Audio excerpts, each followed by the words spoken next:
Sveiki, mani sauc Aigars. Jūs skatāties BeSafe YouTube kanālu, kurā es izstāstu savu kādu 20 gadu pieredzi, praktisko pieredzi darba aizsardzībā, ugunsdrošībā un elektrodrošībā. Sveiki, tātad šodien parunājam par ugunsdzēsības krāniem un to pārbaudēm, kur mūsu Latvijas likumdošanā ir kaut kādas labas lietas un kur varbūt tās ir lietas, par ko ir vērts padomāt un varbūt praksē darīt tā, lai tiešām ir pēc jēgas un būtības. Tad mēs zinām, ka ir pirmā sistēma, tātad ir krāni pieslēgti pa tiešo ūdensvadam ar spiedienu. Tas nozīmē, ka visā šajā te ēkā, kur ir šāda sistēma, ikdienā pie krāniem atrodas ūdens, un ja kaut kas notiek, mēs vienkārši atritinām vaļā, vai pareizāk sakot, izņemam ārā viņus, atritinām vaļā, un taisam krānu vaļā un veicam šos te dzēšanas darbus, tie, kuri tam ir mācīti, jo tur ir sava specifika, tie, kuri kādreiz ir redzējuši vai ir mācījušies, zina, ka tur ir noteikts spiediens, un pareizi pie ugunsdzēsības krāniem ir jādarbojas diviem cilvēkiem, viens tā kā pie stobra un otrs šajā te galā, lai, ja vajag, var aiztaisīt ūdeni ciet, sakārtoties, jo nedodies izrausies no rokām, stobrs, tad principā viņu noķert dažas reizes ir vesels izaicinājums un var būt traumas. Un otra sistēma, tas ir caur sūkņu staciju, tas nozīmē parasti kaut kur ārpus pilsētām, kur ūdens ikdienā nav tādā sistēmā, viņš netiek padots ar tik lielu spiedienu un tik lielā diametrā, tad parasti ir šī te sūkņu stacija, pie reizes parasti pie sūkņu stacijām mēdz būt arī vai nu dīķis vai kaut kāda lieta, kur ir šis te rezerves ūdens, kuru attiecīgi tajā pirmā brīdī var padot, jo ļoti maz ir tādas, vai pareizāk sakot, es zinu, ka liela daļa uzņēmumu, kurom jābūt būtu vai no 2 sūkņiem tur uz pazemi ar noteiktu diametru. Ikdienā, protams, ka to neizpilda, jo tas ir, liela nauda, un tāpēc tur notiek tāda savu veidu melošana, jo tas, kas ir ierakts zemē, neviens to tā līdz galam pārbaudīt nevar, un kā mēs zinām, papīrs pacieš visu, tāpēc ir. Bet tas viss, protams, atklājās, nedod Dievs, kad ir ārkārtas situācija, tad mēs redzam, ka ūdens ir par maz, trubas vienkārši diametrā ir par maz, un nodzēst neko jēdzīgu nevar. To gan var redzēt arī pārbaudēs, tātad, pārbaudēs mēs redzam. Un tur, kur es esmu taisījis šīs pārbaudas, mums principā tā ideja ir ļoti vienkārša, loģiska sistēma, tad mums ir uzņēmums, un gan šie iekšējie krāni, gan hidranti, par ko mēs nerunājam, ja tādi, protams, iekšā uzņēmuma teritorijā ir, paņemot ūdeni ar šļūteni, mums būtu jātrāpa virsū uz jumta. Ja mēs varam tā kā šo ūdeni uzšaut uz jumta, tad, principā, tad ir jēga no šīs sistēmas, ja mēs saprotam, ja tiešām būs degšana, mēs vienkārši liesim uz jumta ar cerību, ka šo te ugunsgrēku varēs nodzēst. Jo, protams, mēs saprotam, ieradīsies arī ugunsdzēsēji, bet arī viņi atbrauks labākā gadījumā ar cisternu, sliktākā gadījumā ar tukšu cisternu, un tas ūdens beigsies diezgan ātri, un ja tūmā mums nav nevienas ūdens tilpnes,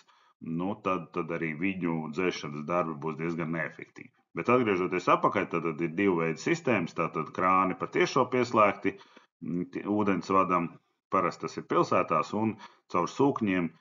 tas tiek ņemts no baseiniem vai kaut kur dziļurbūbām vai tam līdzīgi. Protams, ka šobrīd ir jāveic reizi gadā, te ir es iekopēju šo uzlīmi, gan jau ejot kaut kur esat redzējuši, kad ir tādas uzlīmes, tagad gan viņas mēdz nelīmēt virspusē, lai nesmuki izskatās, viņas līmē iekšpusē, bet, hipotētiski, protams, atbildīgā persona par to ir atbildīga, lai šī te pārbauda tiek veikta, pie tam, kas ir tas jocīgākais, ka viņa tiek veikta visiem krāniem, neatkarīgi no tā, vai tas krāns ir pirmais virknē vai pēdējais. Un te ir tā stāsts, ka kādreiz vecos laikos, un tam ir sava loģika, tika pieņemts, ka principā vispareizāk būtu pārbaudīt pēdējo krānu, un tajā tam spiedienam, kas ir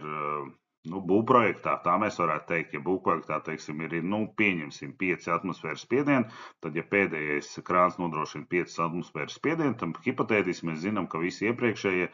būs vismaz ar 5 atmosfērām, teorētiski vajadzētu būt vairāk. Un tas ir tā sava veida loģika. Tas nozīmē, ka pēc tā pēdējā mēs varam arī redzēt, jā, protams, viss ir atkarīgs. Varbūt, ka tas pēdējais ir kaut kur tādā vietā, kur mums varbūt arī, ja vajadzēs dzēšanas darbus, no viņa tur būs maza jēga. Nu, ok, tad skatāmies, man ir bijuši gadījumi, ka, teiksim, mēs neskatāmies pēdējo, bet pirmspēdējo, kurš tur varētu tikt izmantot, bet pēdējais ir kaut kādā tur, nezinu, stūrī ielikts, kur faktiski no kurienes atvilkt kaut ko un aizvilkt ir diezgan sarežģīti. Un, ja būs dzēšanas darbi, neviens tajā stūrī īsti iekšā nelīdīs, tāpēc jau tā sistēma tiek izvilkta pa visu ēku. Bet ir, protams, man bijušas uzņēmumi, kur ir viens tikai pa uzņēmumu pašā centrā, pašā vidū, viens krāns. Nu, tad, protams, tam vienam krānam ir jādrošina atbilstošs spiediens pēc būvprojekta, ja, kā tas tur ir paredzēts. Līdz ar to jāceļ augšā būvprojekts un jāsaprot, bet tādā praksē, atgriežamies tas, ko es teicu, es saku, mums ir šie te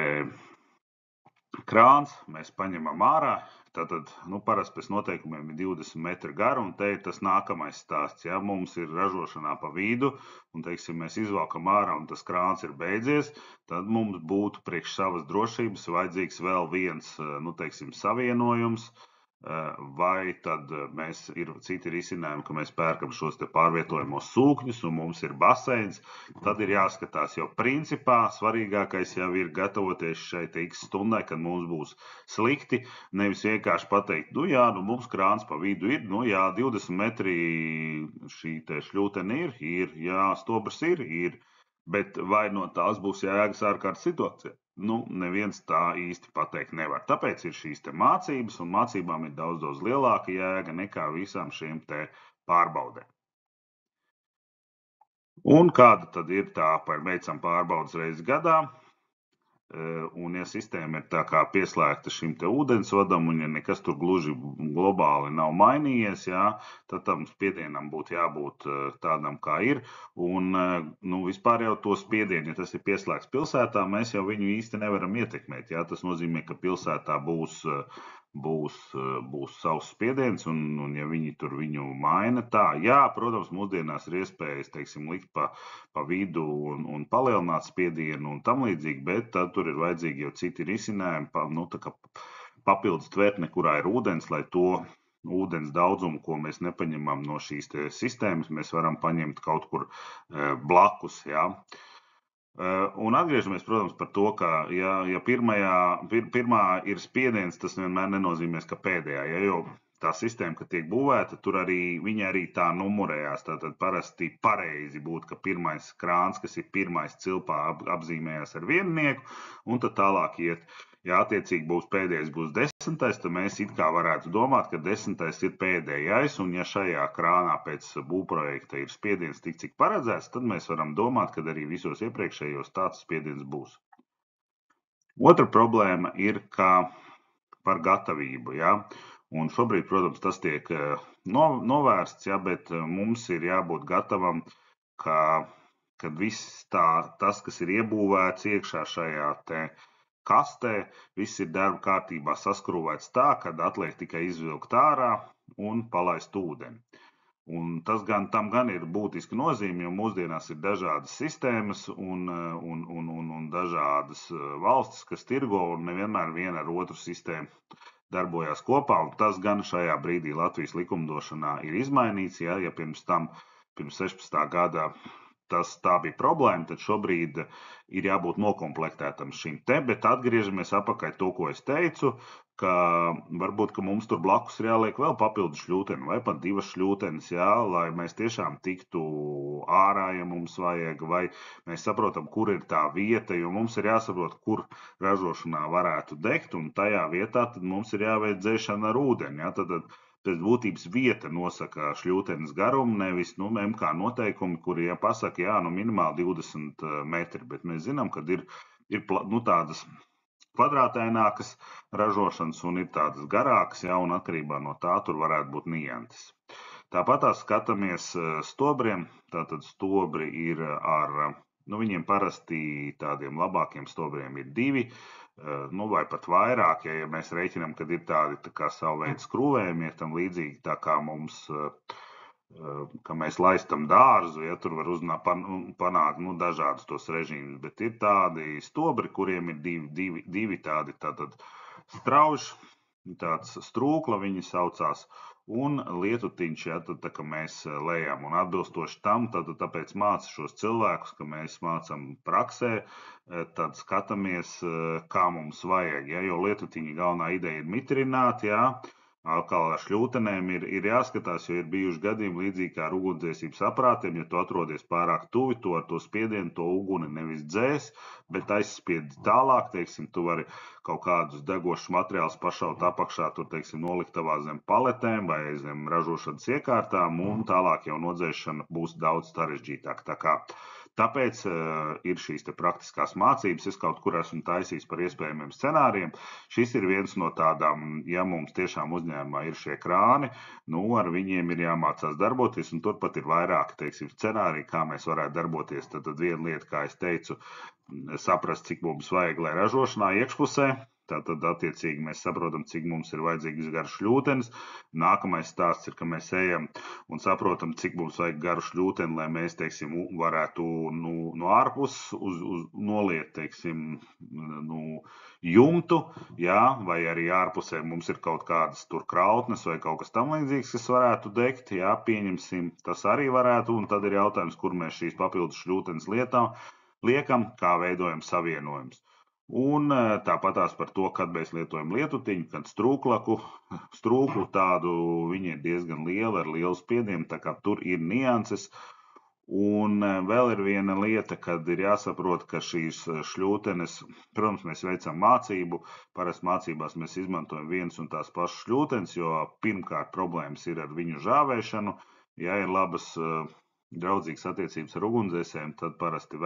viņiem ir tie torņi, kuros notiek šļūteņu žāvēšana, viņu šļūteņu žāvēšana, bet ja ilgstoši šļūtenis ir stāvējušas vienā salocītā pozā, tāpēc arī mūsdienās neprasa vairs